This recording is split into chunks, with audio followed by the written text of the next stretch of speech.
Halo Sobat Kolonian, selamat datang di podcast Kolonian. Siang ini kita kedatangan tamu Mbak Zahra Amalina. Makasih Mbak Zahra siang ini sudah berkenan hadir untuk acara podcast Kolonian. Kita mau ngobrol-ngobrol soal buku nih Mbak Zahra gitu ya kan. Tapi sebelumnya saya pengen tanya dulu, jadi gimana perjalanan dari rumah ke sini? Apakah lancar atau bagaimana? Mungkin bisa cerita sedikit tadi. Halo Sobat Kolonian, akhirnya bertemu juga hari ini. Kalau bisa dibilang sih senang banget karena sekarang tuh kemajuan pembangunan tuh di mana-mana udah makin pesat. Jadi dari rumah, terutama rumahnya itu deket dengan tol seperti rumah aku. Kesini jadinya lancar banget, tolnya juga langsung keluar. Sini kan tol terdekat tuh. Jatikarya. Bener. Dari Andara ke Jatikarya tuh deket banget. Iya, betul. Jadi lumayan lancar ya berarti lancar. ya. Ini mungkin Sobat Kolonian belum ada yang mungkin yang tahu atau mungkin ada juga yang belum tahu nih Mbak Zahra Amalina ini prestasi latar belakangnya apa gitu ya kan. Jadi saya kenal Mbak Zahra ini itu karena kita sama-sama seneng kuda ya Mbak Zahra ya. Betul. Kita kenalnya di kandang kuda gitu ya kan istilahnya. Tapi dari perkenalan saya dengan Mbak Zahra lewat kuda tadi, akhirnya saya tahu gitu ya kan bahwa Mbak Zahra ini ternyata prestasinya sangat banyak, seorang public figure gitu ya kan. Saya sempat googling juga gitu ya kan, saya klik Zahra Amalina gitu ya kan, muncul di Wikipedia-nya. Mungkin barangkali Sobat Kolonian juga mau kepo-kepo ini gitu ya kan istilahnya. Di situ saya baca Mbak Zahra prestasinya nggak hanya sebatas bintang sinetron, bukan hanya sekedar bintang film, tapi juga sempat jadi model, sempat ikut beberapa pemilihan putri atau miss gitu ya kan istilahnya. Bahkan yang sering saya dengar belakangan ini aktif juga di pangan gitu ya kan. Mungkin Mbak Zahra bisa cerita sedikit nih buat Sobat Kolonian nih, mungkin menceritakan apa sih prestasi atau latar belakang Mbak Zahra dari sejak merintis karir sampai sekarang. Nah, Sobat Kolonian, jadi memang aku itu orangnya sangat aktif ya, lebih kayak hyperaktif sebenarnya. Mungkin karena masih muda juga, jadi masih mencari jati diri. Senangnya tuh sebenarnya passionnya bener nggak sih di sini. Tapi untungnya setiap yang dikerjain itu passionate, jadi nggak mau apa-apa serba nanggung. Jadi makanya starting pointnya dari dunia entertainment itu sebenarnya menjembatani buatku yang sekarang lagi memproses buat sebuah usaha. Jadi itu sebenarnya jadi bridging ketika orang udah kenal aku sebagai public figure, partner bisnis pun juga jadi lebih kenal. Oh, ini nggak perlu dengan latar belakang yang pangan terlebih dahulu, karena kan pastinya banyak perusahaan-perusahaan yang udah lama bangun dibandingin perusahaan Zahra yang masih baru, tapi dikenal sebagai artis terlebih dahulu itu memudahkan masuk untuk di bidang di networking, di bisnis networking yang gitu ada. Ya. Jadi gitu. Kayak lebih fluid gitu ya. Iya, lebih fluid jadi. Nah, start dari sinetron itu dari 2014. 2014 ya. Dari 2014, tapi sebelum itu iklan. Iklan tuh 2013. Iklan terus kemudian sinetron, film juga di 2015. Sembari itu ngerjain juga pageant pertama yaitu Putri Pariwisata. Putri Pariwisata Indonesia. Terus Miss Indonesia, Duta Pariwisata Spa Indonesia yang internasionalnya Miss Cosmo World, sampai ke top 5 atau 5 besar dunia dan membawa beberapa prestasi lainnya seperti Best National Costume, Best Singing Talent. Iya, saya lihat tuh story-nya Mbak Zahra waktu lagi Miss Cosmo itu tahun berapa ya kalau nggak salah ya Mbak Miss Zahra? Cosmo itu tahun 2022. 2022. Oh, berarti kita masih ya mungkin baru di ujung masa pandemi ya waktu itu ya 2022 ya. Maksudnya kan sebelum putri-putrian itu agak sempat terhenti ya sebenarnya kalau nggak salah pas di zaman pandemi ya. Tapi di 2022 muncul lagi waktu itu ya kegiatan Miss Cosmo itu ya, gitu ya kan? Iya, muncul lagi dan kebetulan di situ juga udah bikin sebuah perusahaan. Jadi advokasi yang dibawa adalah ketahanan pangan. Itu Jadi di kepangan- 2022 Iya, di 2022. Maka dari itu mungkin kelirik ya di dunia masih masuk ke dalam 5 besar. Itu sih. Dari situ ya sebenarnya sekarang tetap fokusnya pada sebuah perusahaan karena menurut saya di bidang entertainment itu boleh sampingan untuk tetap insight bagus, nama bagus boleh di situ, tapi fokusnya itu main bisnisnya adalah di dunia pangan kayak agriculture dan juga trading bahan pangan. Itu sih. Gitu. Sebenarnya konsepnya adalah holding di ketahanan pangan, cuman main bisnisnya trading dan agriculture, nanam-nanam sayur-sayuran lah, atau trading ke smelter mining, makanan frozen dan lain-lainnya. Oh gitu. Berarti dunia sinetron, dunia film itu agak sedikit dikesampingkan kah karena untuk fokus ke pangan tadi atau bagaimana? Iya, betul. Itu bukan disampingkan sih, tapi ya dikurangi. Cuman Oke. sekarang lagi mulai ikut lagi lah. Ada beberapa iklan dan mungkin akan film. Oh. Insya Allah akan film lagi. Boleh kasih bocoran nggak barangkali? Film horor. Oh, film horor, oke. Film horor itu buat naikin insight juga biar lebih gampang lagi untuk jualan produknya. Karena kan dari perusahaan sendiri ada produk. Terus juga ada salon biar nambah rame. Jadi penting semuanya. Oh gitu, Jadi berarti Mbak Zara nih sekarang pangan juga, ada salon juga gitu Iya. ya kan istilahnya ya. Gimana tuh ngatur waktunya tuh dengan seabrek kegiatan? Bisa-bisa aja sih dibagi-baginya. Untuk sekarang kan sebenarnya setiap di perusahaan itu ada bagian-bagian yang ngerjainnya juga. Jadi udah kasih arahan, terus tinggal cross check, selagi kosong syuting, gitu aja sih. Kalau lagi kosong syuting juga, lagi kosong kerjaan ya olahraga, berkuda, Nah, itu dia. atau ke kebun. Oh, ke kebun, ya Ngecek betul. langsung cek pos. Kita Iya. juga kan lagi sama-sama nih sama Bu Sherry lagi mengelola sesuatu lah. Iya, Yang moga-moga nantinya akan bermanfaat untuk banyak orang. betul. Ada nilai jualnya juga. Ya, betul. Itu yang mungkin sobat kolonian belum tahu barangkali ya bahwa ada kerjasama saya, apa istilahnya sinergi saya dengan Mbak Zara itu ternyata membuka mata saya tentang sosok Mbak Zahra ini gitu ya kan. Karena setahu saya Mbak Zara ya public figure gitu ya kan yang istilahnya lebih dekat dengan kehidupan yang wah, yang glamor. Ternyata begitu kita saling bersinergi, oh ternyata Mbak Zara tuh serius banget loh ngurusin pangan gitu ya kan. Sampai dia mau belajar dari nol lagi tentang pangan gitu ya kan. Terus akhirnya lebih jauh lagi, saya baru tahu juga ternyata Mbak Zara ini juga suka banget baca buku, penggemar buku juga gitu ya kan. Sisi gelapnya ternyata nerd. Iya, jadi Sisi terangnya dikiranya iya. anak party. Iya. Anak arisan. Anak party gitu ya kan. Jadi waktu saya ini wow gitu ya kan menarik juga nih sosoknya Mbak Zara gini ya kan istilahnya kan apa kalau saya bilang ada paradoksnya gitu ya kan. Jadi begitu saya ingat waktu itu saya lagi lihat story-nya Mbak Zara di IG. Saya lihat buku yang mana ya? Kalau nggak salah buku ini ya Mbak Zara ya. Buku ini dan ini Ya. bestseller. Ada 3 buku, satu lagi belum beli sih. Ini juga belum buku saya yang hitam. Iya, jadi waktu saya lihat buku ini, Mbak Zara itu buku apa gitu ya kan? Kok kayaknya judulnya serem banget ini gitu ya kan? Iya, apalagi ini dikiranya kan kadang-kadang kalau baca kan Homo Deus, Iya. apa, dunia dewa gitu kan kurang lebih Iya. seperti itu. Sebenarnya enggak, ini buku sejarah dua-duanya. Buku sejarah. Terus ada lagi judulnya Sapiens, A Brief History of Humankind gitu ya kan? Saya Mbak Zara baca buku itu gitu kan? Iya gitu. Tentang apa itu Mbak Zara? Oh ini buku bestseller. Wah buku bestseller tapi saya nggak pernah tahu gitu ya kan?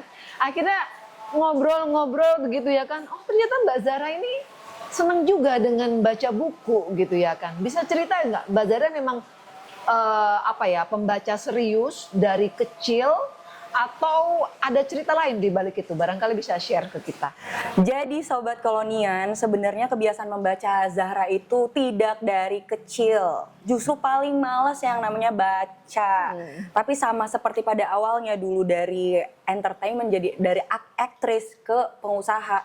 Disitulah mulai juga membaca buku karena menurut Zara ternyata dengan merubah habit yang kurang disukai, tapi dengan membaca buku itu mempertajam pikiran, ingatan, membaca dan menulis ya, membaca dan menulis mempertajam ingatan, kemudian bisa menyelesaikan masalah dari berbagai macam sudut dengan membaca buku ini. Jadi kayak sama seperti buku adalah jendela dunia itu benar. Itu sebabnya membaca buku. Udah gitu buku-buku yang dibaca memang berkaitan dengan profesi. Jadi misalnya dulu itu karena Zara bukan dari bidang pertanian, justru malah dari program studi Jepang, bisnis manajemen, tapi bekerja di bidang pangan dan juga pertanian. Jadi bacalah buku yang dibutuhkan. Memang di sini ada buku tentang ketahanan pangan, sustainable business.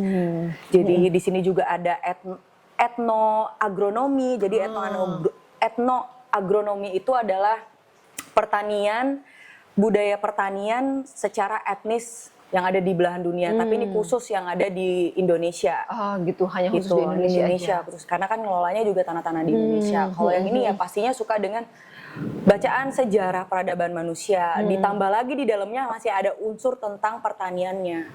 Gitu. Di buku ini ya? Ya ini buku yang paling seru dan itu adalah buku bestseller. Mungkin para pembaca buku nih, mungkin Sobat Kolonian juga mungkin udah baca, udah beli buku karangan dari Yuval Noah Harari ini sangat laris. Bestseller banget di mana-mana. Sampai ada 3 jenis buku. 3 jenis ya? 3 jilid yang ku tahu ya. Selain itu lanjutannya dari Sapiens, itu tentang peradaban manusia dari zaman batu sampai zaman silikon. Di situ peradaban sejarah manusia dari mulai mereka bagaimana sih berpikir pertama kali, terus bagaimana sih mereka akhirnya bisa mengembangkan sebuah hubungan sosialisasi antar manusia, akhirnya mereka bercocok tanam atau bertani dari yang berpindah tempat, terus kemudian dari situ manusia itu sejarahnya berpikir untuk mempunyai sebuah kekuasaan. Di situ ada di dalam buku ini. Jadi ini buku yang bisa dibaca ulang-ulang. Setelah buku ini selesai, buku selanjutnya yaitu Homo Deus ini dari manusia udah memulai cara berpikir tentang berkuasa. Mereka ada masalah dan di-solve untuk perbaikan ke masa depannya, lebih ke sini sih. Lebih masalah memecahkan masalah di masa depan, kurang lebih gitu. Kalau yang terakhir 20th century history-nya itu belum beli. Gitu. Jadi bisa dilihat ya bukunya juga beda nih, udah dibaca sama yang ini belum selesai, ini masih setengah. Betul. Jadi ini ulang-ulang. Iya, jadi waktu saya lihat buku ini pertama kali, saya juga sudah bertanya-tanya, Mbak Zara ini buku kok tentang apa gitu ya kan, kok kayaknya serius banget. Dan sekarang baru lihat penampakannya sekarang waktu Mbak Zara bawa, dan buku ini 450 halaman loh, gitu ya kan. Pas saya buka, itu bahasa Inggris, Sobat Kolonian gitu ya kan istilahnya kan. Ya saya tahu nih Mbak Zara kan bukan conversation sehari-hari untuk berbahasa Inggris gitu ya kan. Kan kebanyakan kita, beberapa teman saya kadang-kadang saya suka tawarin, mau nggak saya pinjemin buku gitu ya kan. Tapi bahasa Inggris, ada nggak yang bahasa Indonesianya gitu kan. Selalu begitu gitu ya kan. Jadi bukan berarti mereka nggak bisa bahasa Inggris sama sekali gitu ya kan. Cuman merasa lebih nyaman barangkali dengan pakai bahasa Indonesia aja gitu ya kan. Nah ini kan kalau saya lihat kan Mbak Zara justru walaupun mungkin lebih gampang pakai bahasa Indonesia membacanya, apalagi 450 halaman loh gitu ya kan, bahasa Inggris gitu ya kan. Kok Mbak Zara mau baca buku setebal ini 450 halaman bahasa Inggris, itu gimana? Bisa cerita sedikit ya? Sebenarnya ya memang memaksakan, itu adalah sebuah mulai dari titik perkembangan. Jadi nambahin kosakata supaya bisa conversation lagi dengan Inggris lebih baik ya. Bacalah buku bahasa Inggris gitu sih. Karena kan kalau misalnya bahasa Indonesia ya udahlah gitu kan. Nggak tambah-tambah juga udah gitu ini sejarah. Jadi pastinya bahasa Inggris yang dipakai juga lebih kompleks lagi. Kurang lebih gitu. Padahal sebenarnya ini ada 6 bahasa juga, mungkin baca dengan bahasa lainnya. Tapi enggak juga. Bahasa Inggris udah cukup. Gitu sih, itu pun udah maksain banget supaya jadi lebih Keren lah. Iya, tapi keren banget Mbak Zara. Maksudnya mungkin cuman satu dari berapa orang yang seperti Mbak Zara. Maksudnya bahwa dia lebih milih yang susah loh gitu ya kan. Yang susah tuh dalam arti bahasa Inggris gitu ya kan. Kalau saya mungkin kalau bahasa Inggris paling setebel-setebel ini aja nih Sobat Kolonian, gak banyak-banyak banget. Ini berapa halaman ini ya? Iya, apa sih nggak sampai 450 halaman gitu ya kan. Ini cuma 220 halaman gitu ya kan. Makanya saya surprise lah gitu ya kan. Apalagi kalau lihat penampakan bukunya. Kayak nerdy banget ya sejarah. Ini bukannya cinta. Melankolia ya. Iya, nanti saya cerita sedikit. Tapi Sobat Kolonian nih, aku pengen kasih tahu sedikit ya. Jadi kalau kebanyakan orang kan mikir, aduh malas banget bacaan-bacaan yang berat. Karena mereka sendiri udah pusing dengan masalah. Justru itu, lakukan hal yang sulit di luar dari masalah itu nanti akan lupa sama masalahnya. Kayak kalau aku lagi pusing, naik gunung lah, baca buku lah. Catet. Gitu, itu jadinya lupa. Jadinya nggak, ini bukannya apa namanya melupakan menyampingkan masalah, tapi Iya, kan bukan. apa yang bisa dikerjain sekarang bisa dijadiin pengalihan pikiran, itu bisa juga jadi bahan supaya kita nggak stres itu. Jadi problemnya sedikit-sedikit tersolve lah, itu mengatasi stres cara aku melakukan hal yang susah lagi. Itu sangat-sangat bagus Mbak Zara. Maksudnya berusaha mengatasi apa sih masalah stres itu dengan hal yang bermanfaat gitu ya kan, mencari bacaan yang lebih sulit lagi gitu ya kan istilahnya kan, ya nggak hanya mungkin topiknya seperti topik ini gitu ya kan, tapi juga Mbak Zara memilih lebih susah lagi bacanya untuk Mbak Zara yang bukan native-nya bahasa Inggris gitu ya Mbak Zara ya. Mungkin ini nggak hanya buat Sobat Kolonian, bahkan buat saya pun gitu ya kan. Itu cukup inspiratif Mbak Zara, bahwa betul juga sih gitu kan, kehidupan kita kan kebetulan lagi hujan deras saat ini gitu ya kan. Jadi ada tambahan-tambahan suara petir dan hujan, jadi mohon maklum gitu ya kan.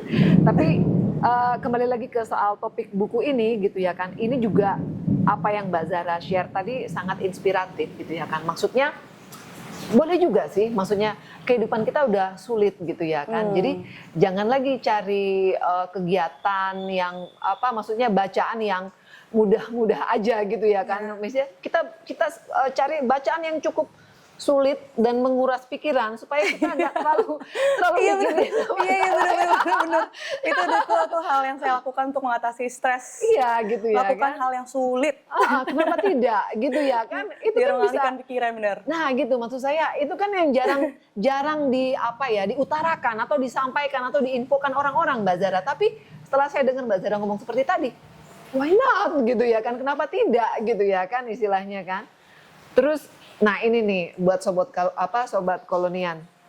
Buku yang ini lebih lebih buluk lagi. Karena ini diulang-ulang. Iya, bacaan tentang pangan gitu ya kan. Bukan insinyur pertanian, bukan insinyur apa. Jadi inilah cara untuk mempertajam profesi, memperbaiki profesi yang kurang-kurang aku ngerti. Jadi nggak so tahu untuk ujuk-ujuk bisnis aja, tapi dari hulu ke hilirnya ilmunya pun ngerti juga. Iya, yang saya tangkap Mbak Zara ya dari penampakan buku ini gitu ya kan. Berarti Mbak Zara di usianya yang lebih belia paling nggak dari saya gitu ya kan. Dia tidak pernah berhenti belajar gitu ya kan. Buku ini diulang-ulang terus gitu ya kan. Terakhir saya baca buku diulang-ulang itu zaman kuliah Mbak Zara. Tapi Mbak Zara ini luar biasa sekali gitu ya kan untuk support pekerjaan menangani pangan, terus belajar gitu ya kan, sampai dikasih sticky note seperti ini. Dan saya melihat sticky notes ini gitu ya kan, jadi pengen share juga tentang buku yang sedang saya baca Mbak Zara. Ini bukunya apa ya? Jadi kalau ini sebenarnya sejarah Sujoyono dan aku. Sebenarnya ini buku baru saya beli. Iya, masih bening banget, masih mulus. Masih glowing. Masih glowing. Tapi kenapa saya beli? Jadi saya sudah pernah baca dan saya suka sekali buku itu.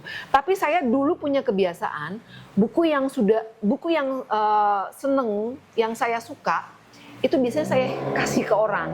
Karena saya pengen orang lain bisa mengalami pengalaman yang saya rasakan ketika membaca buku ini. Antusias juga ya, ini baca-baca, ya, ini bagus gitu ya kan. Jadi begitu saya cari, kemana ya buku saya yang Sujoyono dan Aku? Saya cari udah nggak ada, terus ingat, oh iya kan saya punya kebiasaan, buku-buku yang saya suka, justru saya kasih ke orang-orang gitu ya kan. Cocok jadi marketingnya Gramedia.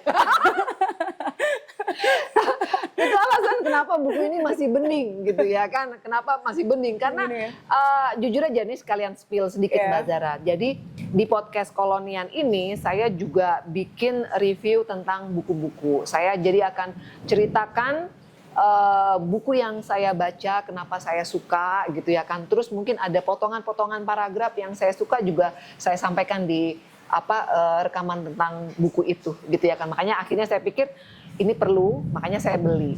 Nah, kembali ke soal sticky note yang di sini yang mengingatkan saya. Jadi saya punya kebiasaan baru sekarang.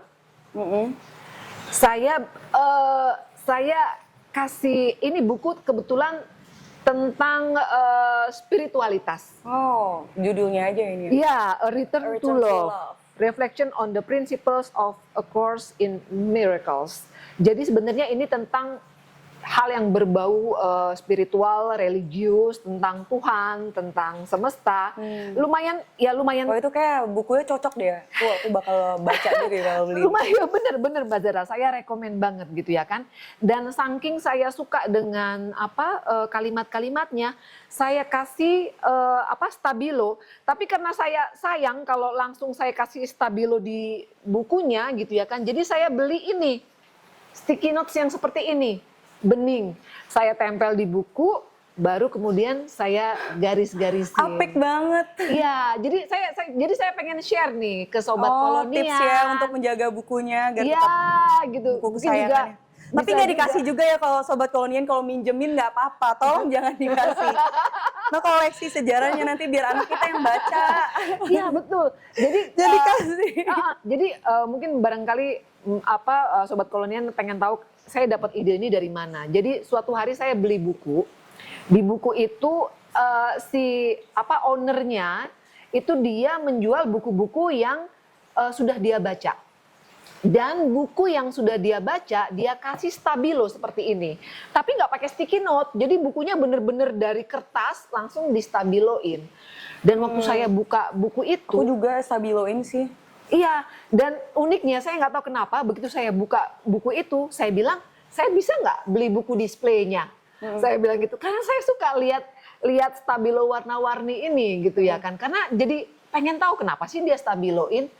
Bener nggak? Waktu ngelihat pertama kali, waktu saya ngelihat buku Mbak Zara yang ini pun, saya langsung penasaran. Yang saya buka apa? Yang ada sticky note-nya. Apa sih yang dibaca bagian ini sampai perlu ditandain?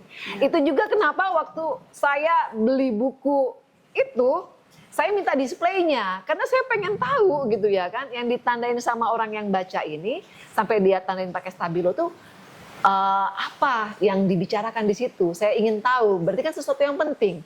Sampai perlu ditandai gitu ya kan. Nah ini sekedar share aja gitu ya kan, karena kita lagi bicara soal buku saat ini gitu ya kan, dan saya terkesan sekali dengan buku ini gitu ya kan, apalagi yang ini udah sampai robek-robek loh. Ini kayaknya udah setengah di abuse ya Mbak Zara. Ini buku pertama yang mengawali hobi saya membaca. Gitu. Bisa nggak Mbak Zara cerita sedikit aja tentang buku ini? Kayaknya dia perlu dapat tempat nih di acara kita nih, melihat penampakannya seperti ini. Judulnya aja Pangan. Jadi ceritanya itu adalah ketahanan pangan dari segi bisnisnya. Di sini ada sustainable development goals, ini manajemennya. Jadi dimulai dari ketersediaan pangan, terus cara mengaksesnya, terus bagaimana budaya pertanian dari zaman era 1980 sampai sekarang, kurang lebih dari 1980-an sih. Apa yang aku yang lupa deh jadi. Iya benar 1980-an. Iya. Apa yang bikin Mbak Zara merasa bahwa apa yang didapat sama Mbak Zara nih dari buku ini sampai saya mau baca lagi, apa yang didapat sampai sebegitu berharganya nih sampai dibaca berulang-ulang? Jadi karena ngerjainnya di bidang pertanian, nah yang pengen aku bikin itu memang dari hulu ke hilirnya, bagaimana kayak pengelolaan pangan itu dijadikan feed food fuel. Feed itu pakan, terus feednya itu jadi makanan manusia, terus juga fuelnya kedepannya jadi renewable energy. Itulah akan tersebut yang namanya sustainable. Nah dari sinilah belajarnya, startnya. Jadi buku ini memberi apa ya, pencerahan mengenai konsep sustain tadi ya? Iya, pencerahan di bidang, konsep di feed bidang food fuel ketahanan pangan. di bidang ketahanan pangan. Jadi Betul. itu yang bikin Mbak Zara jadi cukup berkesan dengan buku Iya, ini ya? benar. Ah, Apalagi kan udah praktek duluan sebelumnya. Terus Iya. kenapa sih masih ada yang salah gitu kan, masih trial error, terus Betul. jalanin bisnisnya masih agak kurang paham. Jadi setelah baca buku ini pelan-pelan jadi bisa disusun lagi lebih baik gitu sih. Iya, betul. Jadi mungkin agak spill sedikit ya Mbak Zara ya. Jadi Mbak Zara ini yang saya kenal, yang saya tahu gitu ya kan, karena kita kebetulan lagi apa sih, lagi bersinergi bareng saat ini adalah Mbak Zara itu sangat interest dengan hal yang berbau sustain ya Mbak Zara ya. Dan itu juga yang bikin kita nyambung. Akhirnya kita bersinergi nih belakangan ini gitu ya kan, karena ada apa sih suatu pekerjaan yang lagi kita kerjakan ya Mbak Zara yang arahnya ke arah sustainability tadi ya Mbak Zara betul. ya gitu Ini ya. kan lagi berpikir bagaimana sih kan ke depannya sekarang mau mengelola sesuatu yang berkepanjangan, Betul. bisa dinikmati semua orang, terus memecahkan masalah-masalah yang ada, misalkan kayak stunting kah, terus Iya. gizi dan lain-lain. Betul. Jadi tetap pada kebutuhan bisnis lah. Jadi nggak cuman sekedar Apa brand image aja ya, ya. brand image aja, terus nggak ada impact untuk perekonomian kita sendiri ataupun Iya. perekonomian global. Jadi nggak ada nilai jualnya lah, yang lagi dikerjakan adalah itu. Dan ternyata problemnya banyak, mesti banyak buku dan mesti banyak praktek gitu sih. Itu Jarang keren juga banget. lagi buku ini kok tentang pangan nih. Aku keliling-keliling banyak kan bukunya tentang budidaya apa, tapi yang kayak ini istilahnya rangkuman dari berbagai macam sebuah hal tentang ketahanan pangan ada di sini. Ini etnogronominya, jadi bisa gitu. mempelajari tanah-tanah di Indonesia juga. Sampai Mbak Zara milih buku ini gimana ceritanya? Ada yang merekomendasikan atau? Nggak ada, nyari sendiri sih. Nyari Memang sendiri? butuh banget nih buku tentang ketahanan pangan yang sustainable. Ya udah cari. Dimulai. Waktu itu ini belinya di mana ya? Lupa deh aku. Aku beli. Ini kalau lihat ini sih terbitan Gramedia ya. Aku nyari kayak cuma ada ini doang, nggak ada lagi yang lain. Tahun berapa nih Mbak Zara kalau boleh tahu? Beli 2 tahun lalu lah. 2 tahun lalu? 1 tahun 8 bulan yang lalu. Ya. Berarti bukan buku lama ini. Bukan buku lama, tapi memang dibaca terus. Penampakannya sudah seperti buku 10 Iya. tahunan ini. Jadi budaya membacanya juga baru memaksa, tapi konsisten ya? konsisten. Masih banyak sih buku-buku lagi di rumah. Dan bahkan kalau main ke rumah teman lihat, oh ini lacinya, oh ini udah selesai baca belum? Boleh pinjem nggak? gitu. Bagus nggak? Boleh pinjem nggak? Kayak gitu. Iya kan kalau dengar cerita Mbak Zara tadi kan bukan pembaca yang memang dari kecil gitu ya Iya. kan. Tapi kalau saya dengar dari cerita Mbak Zara kan berarti ada kecintaan juga nih. Iya, jadinya seru. Jadi akhirnya bener-bener suka gitu ya. Makin dewasa makin banyak masalah, jadi harus mengalihkan dengan baca buku sih. Diisi hal yang positif lagi, berpikir tapi positif. Iya betul. Kalau mikirin terus masalahnya nggak akan bisa. Iya ya, kadang masalah itu makin dipikirin makin nggak jelas. Ternyata nggak perlu dipikirin. Nggak perlu dipikirin, setuju Iya, saya. apalagi yang udah lalu-lalu kan, Iya, yang bisa dikerjain betul. sekarang. We live in prison, Iya. past is past, future is future, belum terjadi juga. Jadi Iya, apa yang bisa lakuin betul. sekarang, buat ngalihin pikiran, lakukanlah hal-hal kegiatan Betul. yang positif aja. Yang positif ya. Karena sebenarnya Sambil mikir solusinya. Iya Solusi. betul. Bukan betul, mengabaikan betul. ya. bukan Iya mengabaikan. betul. Keren Mbak Zara. Seneng bahwa apa sih banyak orang kadang terjun ke apa ya isu tentang sustain, tentang bahkan pangan gitu ya. Kadang-kadang cuman sampai sekedar jadi apa sampai untuk pencitraan aja gitu loh ya kan. Iya. Tapi yang saya lihat Mbak Zara betul-betul serius gitu ya kan. Yang mungkin nggak banyak orang tahu ya Mbak Zara ya. Maksudnya kecuali yang mungkin berinteraksi cukup intens dengan Mbak Zara. Nggak ngeh kalau Mbak Zara tuh seserius itu loh. Malah kiranya banyak yang berpikir kalau aku itu masih ya artis, cuman jarang syuting aja gitu. Jadi ke situ padahal enggak, orang lagi di kebun kok, lagi mikirin gimana sih pakai pestisida tetap tapi yang lebih bagus ya bikinlah nano biopestisida. Dari situ jadi aman dikonsumsi, aman untuk lingkungan. Terus gimana sih nih caranya sampai berpikir adanya rayon untuk setiap tumbuhan supaya mengurangi jejak karbon, kan kejauhan banget pikirannya. Jadi satu-satu semua ada di kepala, akhirnya yang paling mudah dan paling bisa dilihat dari depan mata itu dikerjain dulu. Dari segi bisnisnya ada, yang paling mudah dikerjakan sambil satu-satu itu lagi perbaikan. Apalagi nih yang kurang, dari segi pestisida, dari pupuknya yang lagi kita mau kerjain ini spill sedikit ya. Terus penggunaan pupuknya dari situ kita ambil dari mana, bank limbahnya itu sangat menghasilkan, kedepannya sangat menghasilkan pundi-pundi sebenarnya. Dari situ juga kita juga bisa kasih ke petani untuk pupuknya lebih aman, lebih bagus, lebih sehat. Hasil tanamnya juga kita bisa ambil, terbentuklah lagi plasma di situ. Kerjasama dengan para petani, terus mengajarkan bisnis para petani juga, mengajarkan sustain pada para petani maupun masyarakat. Jadinya komplit. Berarti kalau saya simpulkan berarti kegiatan Mbak Zahra sekarang ini banyak bergerak di tadi itu ya, yang apa tadi ke petani, tentang pupuk, tentang sustain gitu ya kan.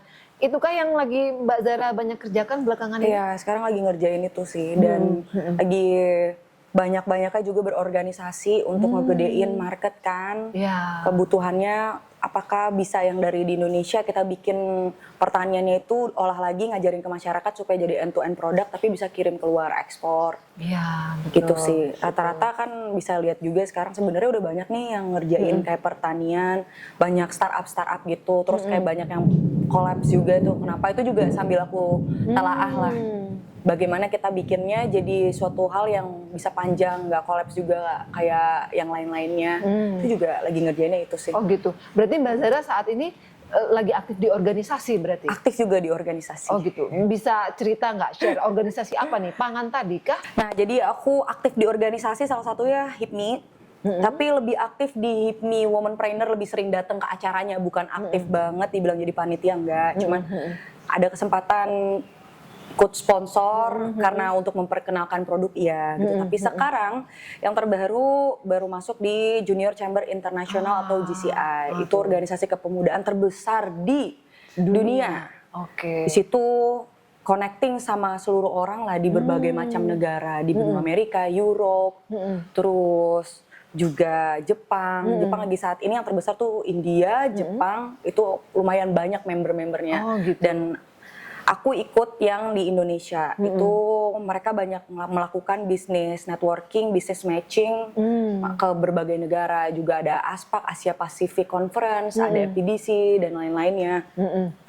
Karena alasannya ikut GCI ini, karena itu dia tadi, pingin tahu sih bagaimana perkembangan bisnis di luar. Secara global ya? Secara global, terus supaya dapat koneksi, nggak mempermudah untuk ekspor. Iya betul-betul. Berarti orientasinya Mbak Zahra nggak cuman sampai di lokal aja ya, tapi sudah berpikir jauh sampai ke ekspor gitu ya kan istilahnya ya. Makanya di apa istilahnya GCI ya, GCI tadi ya istilahnya kan. Kalau boleh tahu Mbak Zahra, ini masuk ke GCI ini sudah dari tahun berapa? Baru banget dari Desember tahun lalu. Jadi masih junior. Lagi bener-bener junior dan junior. Lagi lucu-lucunya ya. Lagi lucu-lucunya. Oke deh. Kalau boleh tahu Mbak Zahra, dari Indonesia ada berapa? Ada berapa chapter ya di Indonesia itu? Sebenarnya membernya ada sekitar 2000-an. 2000-an? 2000-an deh kayaknya. 2000-an apa lebih ya? Kurang. Banyak juga ya. Berarti kalau tadi enggak banyak nih, takut salah ya. Pokoknya membernya lumayan banyak, tapi lebih banyak lagi yang Jepang. HIPMI ya sebenarnya. Member HIPMI lebih banyak. Kalau di Indonesia lebih terkenal HIPMI dibandingin GCI, tapi GCI itu terkenalnya di dunia. Iya, betul. Kalau untuk dari chapterku sendiri mungkin ada sekitar GCI Batavia itu ada 50-an. Tadi Mbak Zahra bilang chapter, bisa ceritain apa sih chapter? Jadi di setiap daerah ada masing-masing. Misalkan kalau Zahra itu ikut di chapter Batavia, ada juga yang chapter Nusantara. Nusantara itu ada di daerah Jawa Timur, Surabaya. Terus ada juga chapter Jogja, ada juga chapter Bandung, ada juga Jayakarta. Beda-beda sih, ada juga banyak GCI Sri Kandi. Oh, gitu. Beda kalau di HIPMI kan dia ada BPP Pusat, Jakarta Timur, Jakarta Barat. Kalau ini, kalau GCI nyebutnya beda-beda.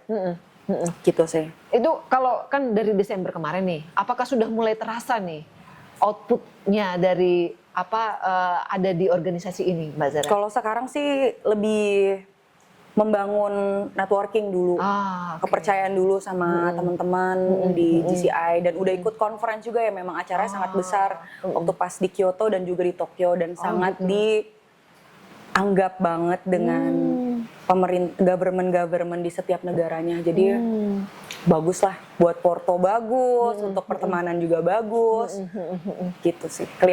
Terasa, bukan kelihatan lagi, terasa. Terasa ya? Iya. Wah, keren. Mbak Zara, ini tadi saya sempat sebelum kita ambil gambar tadi, Mbak Zara sempat sambil bercanda bahwa kita membicarakan buku ini, membicarakan dark side-nya Mbak Zara. Saya dark side sih gitu ya kan. Tapi saya cukup bisa menerima karena itu tadi kan figur Mbak Zara yang saya tahu, juga mungkin kebanyakan orang tahu gitu ya kan, adalah public figure yang itu tadi gitu ya kan. Ya deket dengan sesuatu yang glamor lah gitu ya kan. Tapi pangan gitu ya. Justru kebalik, glamornya itu pencitraan, bersosialisasinya itu yang memaksakan, karena justru di dalam rumahnya yang suka baca buku. Jadi kadang-kadang kalau postingnya baca buku dikiranya lagi pencitraan gitu. Itu sebenarnya kebalikan ya. Memang manusia kan melihatnya gitu kan. Beda kabarnya. Tapi keren Mbak Zara, tadi bincang-bincang kita tadi soal buku sangat menginspirasi, bahkan buat saya juga gitu ya kan, ada hal-hal yang akan jadi notes-nya saya gitu ya kan, terutama yang seperti tadi, memang perlu gitu ya kan, kita masalah itu kalau dipikir, gak usah dipikirin gitu ya kan, lebih baik kita isi pikiran kita dengan hal-hal yang berguna seperti bacaan-bacaan yang lebih sulit lagi. Betul. Siapa tahu ada inspirasi mau ngapain lagi kan. Jadinya bisa men-solve masalah yang ada. Iya, betul. Dibanding diem. Iya, betul. Gitu Oke sih. deh. Gitu deh Sobat Kolonial. Sobat Kolonial. Diundang lagi nggak nih? Oh iya dong. Nanti kita harus bahas ada lain ya. harus ada apa sih next-nya gitu kan. Karena kalau menurut saya dark side-nya Mbak Zara ini baru kita kupas satu gitu ya kan. Dark side soal buku. Dark side yang lain-lain belum kita bahas nih gitu dark ya kan. Side. Maksudnya kita dark side ini sesuatu yang mungkin selama ini nggak kelihatan. Orang nggak tahu ya, malah ini dark side dalam hal positif. Nggak tahu gitu kan, nggak ada yang tahu misalnya Mbak Zara tuh jago lo bikin sambel, jago lo bikin liwet, nggak ada yang tahu gitu ya. Sambil kan? masak juga kesibukannya sekarang. Iya gitu ya kan. Kita lagi bulan puasa kan, Nah, bisa itu juga. mungkin cerita sedikit Mbak Zara sebelum Lagi kita bulan puasa. akhiri. Jadi bisa nih di follow Dapur Zara atau Tetra Jaya Plusindo yang mungkin males ribet-ribet masak pas buka puasa, mau ngadain bukber, bisa juga order di Dapur Zara. Yeay. Oke, terima kasih Mbak Zara untuk waktunya. Sobat Kolonian, sampai di sini dulu podcast kita hari ini. Next time ada lagi episode berikutnya dengan tamu kita Mbak Zara Amalina. Sampai bertemu lagi. Sampai bertemu lagi.